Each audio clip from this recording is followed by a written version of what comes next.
Here's what just happened with Jehovah's Witnesses, and why 2025 is a turning point. In March 2025, Norway's Borgarting Court of Appeal reversed the deregistration of Jehovah's Witnesses. The judges unanimously reinstated their legal status and awarded about 8.5 million kroner in costs. The court also examined their practices and said that limiting contact with someone removed from the congregation doesn't, by itself, violate that person's rights. That's the ruling. But this isn't over. In April 2025, the Norwegian government appealed to the Supreme Court.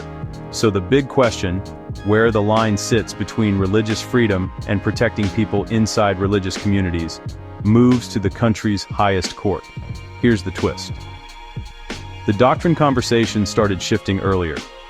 Back in March 2024, after Norway first deregistered the group, Jehovah's Witnesses announced adjustments to how they handled discipline and contact with shunned members.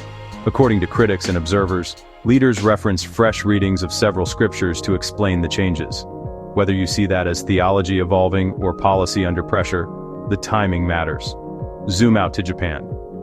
Since 2022, lawmakers have held hearings where some children of members said they were pressured to participate in religious practices. By 2023-2024, Japan rolled out new anti-cult guidelines. They don't name Jehovah's Witnesses, but analysts argue parts of those rules appear aimed at practices associated with them. Jehovah's Witnesses, for their part, reported a sharp rise in hate incidents and warned of a broader religious liberty crisis flagged by UN special rapporteurs.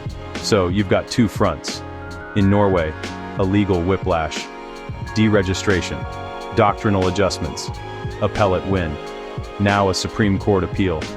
In Japan, a tightening policy climate that watchdogs say could chill minority faiths, even as others say it's about protecting kids.